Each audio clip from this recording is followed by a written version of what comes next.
नमस्कार, मैं तनुज दीक्षित। आप मेरे साथ देख रहे हैं नेक्स्ट 9 न्यूज। आप सभी का बहुत बहुत स्वागत है हमारे खास प्रोग्राम रंग बदलती राजनीति में। आज हम बात करने वाले हैं दिल्ली की 7 सीटों पर। दरअसल दिल्ली की 7 सीटों पर 25 मई को मतदान होने वाले हैं और मायावती ने कहीं ना कहीं आम आदमी पार्टी और बीजेपी दोनों का खेल बिगाड़ दिया है। 7 सीटों पर मायावती ने इस बार अपने कैंडिडेट उतारे हैं और ऐसा पहली बार देखने को मिल रहा है कि मायावती इतने ज्यादा जुनून के साथ दोबारा उठती हुई नजर आ रही है और दिल्ली की 7 सीटों पर अपने उम्मीदवार उतार रही हैं और स्ट्रॉन्ग कैंडिडेट उतारती नजर आ रही है। ऐसे में अभी ये सवाल खड़ा हो जाता है कि अगर दिल्ली में, सिर्फ दिल्ली की बात हम करेंगे, अगर चंद्रशेखर आजाद का साथ मायावती को अगर दिल्ली में मिल जाता है तब क्या समीकरण होगा?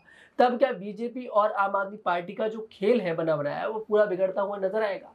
इन सभी सवालों पर चर्चा करेंगे। मेरे साथ मौजूद है अमन सर। बहुत बहुत स्वागत है सर आपका। जी। सर, सबसे पहला सवाल यही कि यूपी में चलो ठीक है, चंद्रशेखर आजाद समर्थन नहीं दे रहे हैं, लेकिन दिल्ली में चंद्रशेखर आजाद एक भी सीट पर अपना उम्मीदवार अभी तक देखिए नहीं उतारा है।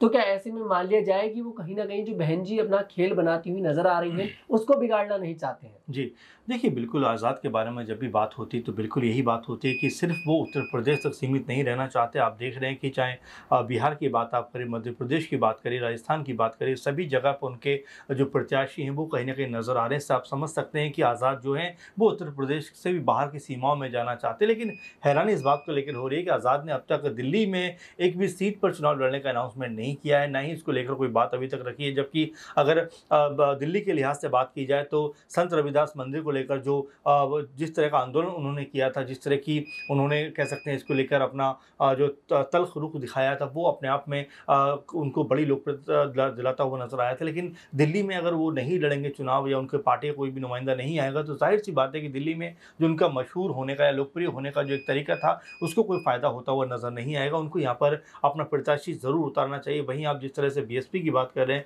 7 सीटों पर उन्होंने अपने प्रत्याशी उतारे हैं और देखिए कोई पहली बार ऐसा नहीं है कि बीएसपी ने अपने प्रत्याशी उतारे हों।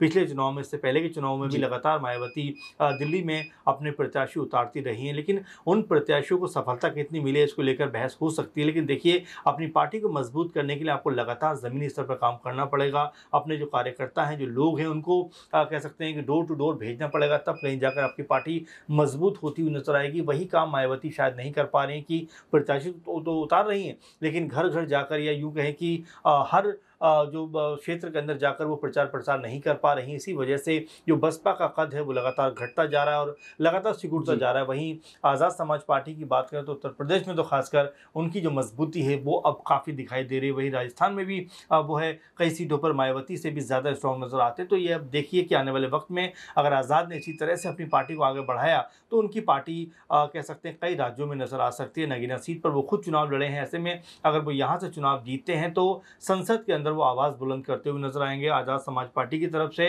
और जाहिर बात है कि यहाँ से आज़ाद समाज पार्टी को एक बड़ा बूम मिलता हुआ नजर आएगा। सर, जैसा कि अभी आपने अपनी बात में कहा कि मायावती कहीं ना कहीं दिल्ली की 7 सीटों पर देखिए चुनाव तो लड़ रही हैं, लेकिन जाकर वोट नहीं मांग रही हैं। जैसा उसी से मेरा मिलता हुआ बिल्कुल सवाल है कि मायावती दिल्ली में कोई रोड शो, कोई भव्य रैली क्यों करती हुई नजर नहीं आ रही है? हालांकि देखिए उत्तर प्रदेश में वो पूरी मेहनत करती दिखाई दे रही है और भी राज्यों में मेहनत करती दिखाई दे रही है। उनके भतीजे उत्तर प्रदेश के साथ साथ दूसरे राज्यों में भी जाते दिखाई दे रहे हैं, लेकिन ना तो दिल्ली में मायावती अभी तक आई हैं, ना उनके भतीजे आकाश आनंद आए हैं। तो क्या आगे ऐसा देखने को मिलेगा कि आकाश आनंद या मायावती दिल्ली में रोड शो करते नजर आए? देखिए करना ही पड़ेगा तनुज, क्योंकि देखिए पॉलिटिक्स की जहाँ तक बात है तो अपने आप को जिंदा रखने के लिए, अपने आप को लोगों के बीच कायम रखने के लिए आपको इस तरह की जो एक्टिविटी है वो आपको करनी पड़ती है। आप देखिए चाहे पीएम मोदी हो, चाहे योगी हो या राहुल गांधी हो, अखिलेश यादव हो, कोई भी नेता हो, वो अपनी अपनी सीटों पर या जो जहाँ जहाँ उनके प्रत्याशी चुनाव लड़ रहे हैं वहाँ जाकर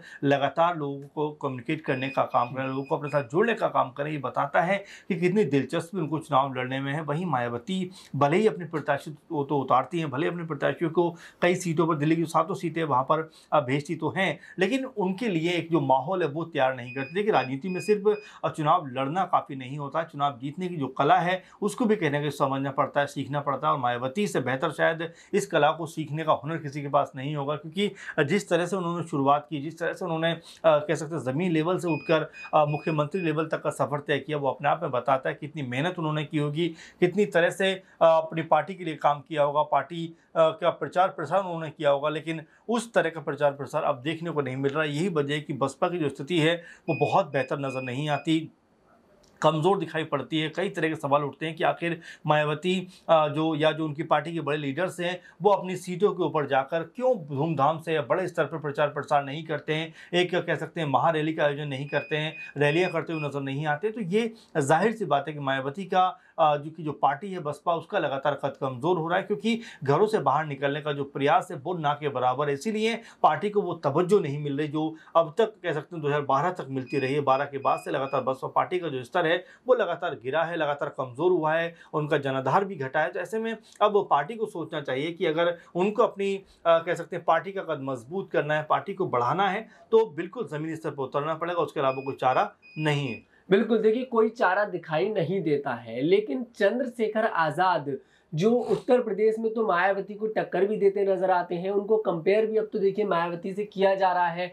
आकाश आनंद तो चलो ठीक है, उनको वो छोटा भाई बताते हैं तो कंपैरिजन नहीं बनता, लेकिन अभी तक चंद्रशेखर आजाद ने दिल्ली की 7 सीटों में से एक भी सीट पर अपना उम्मीदवार नहीं उतारा है। ऐसे में चंद्रशेखर आजाद अपनी पार्टी को कैसे स्ट्रॉन्ग करेंगे, क्योंकि दिल्ली जो है वो पूरे देश का मिड पॉइंट है। शायद आम आदमी पार्टी दिल्ली में सरकार बनाने के बाद ही इतनी बड़ी पार्टी बन गई कि उसने पंजाब में सरकार बना ली, गोवा में चुनाव लड़ा, गुजरात में चुनाव लड़ा, और अब वो देखिए देश की सबसे बड़ी पार्टियों में उसको गिना जाता है। और आज कहीं ना कहीं इंडिया गठबंधन को आम आदमी पार्टी की सबसे ज्यादा जरूरत है। आम आदमी पार्टी की जो मुखिया है अरविंद केजरीवाल, जो इस समय ईडी की हिरासत में है, तिहाड़ जेल में उनको ईडी की हिरासत में भेजा जा रखा है, वो कहीं ना कहीं पूरे इंडिया गठबंधन के पोस्टर बनते दिखाई दे रहे हैं।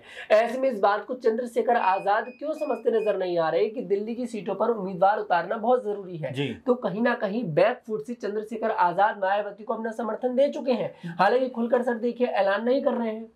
देखिए बिल्कुल, और जाहिर सी बात है कि आज़ाद को लेकर जब तो बातें कही जाती हैं कि अगर बसपा को वो साथ देंगे तो शायद दोनों का मिलकर अगर एक साथ चलने का सिलसिला शुरू होता है तो बहुत सारी पार्टियों को वो मात दे सकते हैं। लेकिन ये कहना है कि आज़ाद पूरी तरह से बीएसपी को समर्थन दे चुके हैं, मेरे ख्याल से जल्दबाजी हुई, क्योंकि एक तरह की वोटरों में जो सेंधमारी का प्रोसेस है वो दिखाई पड़ता है। वही मायावती के वोटर्स हैं, वही आज़ाद के वोटर्स हैं, और यही बात लगातार बारंबार कही जाती है कि अगर दोनों साथ मिलकर चलते हैं तो यहाँ से उनका जो वोट बैंक है उसमें कोई सेंधमारी नहीं कर सकता, वो एक जगह मजबूत हो सकता है, एक जगह पर ताकतवर हो सकता है। लेकिन अगर दोनों अलग अलग मिलकर चलेंगे तो किसी को कोई फायदा नहीं होने वाला, और यही बात बारंबार कही जा रही है, क्योंकि अब आज़ाद की भी एक जो कह सकते हैं पहचान है या लोकप्रियता है वो काफ़ी बढ़ गई है। इसी मद्देनजर युवाओं में खासकर उनके प्रति जो एक लगाव है वो बारंबार देखने को मिलता है। वैसे में क्या दिल्ली में वो कोई प्रत्याशी उतारते हुए नजर आएंगे या फिर किसी पार्टी को अपना समर्थन देते हुए दिखाई पड़ेंगे, क्योंकि बीते समय में आज़ाद का आम आदमी पार्टी के प्रति भी एक अलग तरह का रुझान दिखा था, उन्होंने आम आदमी पार्टी का सपोर्ट करने का फैसला किया था।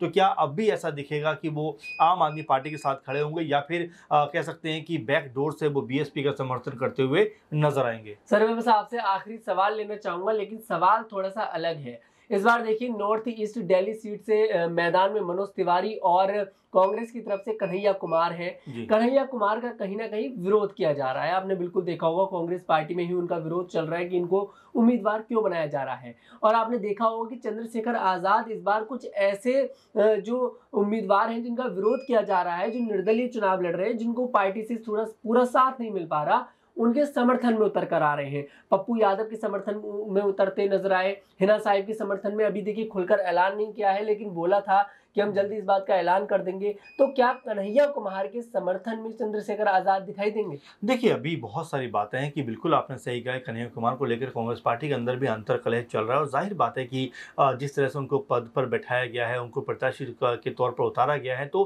कांग्रेस के बहुत सारे लोग हैं जो खफा हैं इस बात से कि भाई आखिर जो कन्हैया के अलावा भी दिल्ली में कई सारे चेहरे थे उनको उतार सकते थे। खैर ये अब दूर की बात हुई, क्योंकि अब जिस तरह से कन्हैया के पक्ष में माहौल बनता हुआ नजर आ रहा है, तमाम सारे कांग्रेसी जो नेता हैं अब उनके सुर भी बदलते हुए दिखाई पड़ते हैं। खैर देखना ये होगा कि आज़ाद क्या कहीं ना कहीं कन्हैया कुमार के साथ भी खड़े होते हैं, क्योंकि बिहार में भी आज़ाद जो है उनकी एंट्री हो चुकी है, वहाँ पर चुनाव लड़ रहे हैं, लेकिन अभी कांग्रेस पार्टी के साथ में उनका जो तालमेल है उसको लेकर कोई खबर नहीं है। तो हो सकता है कि सिंपैथी के तौर पर वो कन्हैया कुमार का सपोर्ट करते हुए नजर आए, जैसा कि बिहार में उन्होंने पप्पू यादव का सपोर्ट किया है। तो बिल्कुल संभावनाएं कहीं खत्म नहीं होती, संभावनाएं लगातार बनी रहती हैं। वैसे भी कांग्रेस पार्टी को लेकर आज़ाद हमेशा से बात करते रहे, प्रियंका गांधी को अपनी बहन तक कहते रहे, तो बिल्कुल ऐसा हो सकता है। लेकिन जिस तरह से अभी आज़ाद को लेकर बात बात हम कर रहे हैं कि उनको भी अपना कोई ना कोई प्रत्याशी दिल्ली में उतारना चाहिए, जिससे उनकी पार्टी को यहाँ पर मजबूती मिल सके। जी वाकई में उनकी पार्टी को मजबूती मिल सके, और दिल्ली में उम्मीदवार उतारना बहुत ज़रूरी है अगर पार्टी को उस मुकाम पर लेकर जाना है। अगर बीएसपी से आप अपने आप को कंपेयर कर रहे हैं तो बीएसपी पार्टी की तरह वो रणनीति बनानी पड़ेगी, हर राज्य में कहीं ना कहीं अपने उम्मीदवार छोड़ने पड़ेंगे।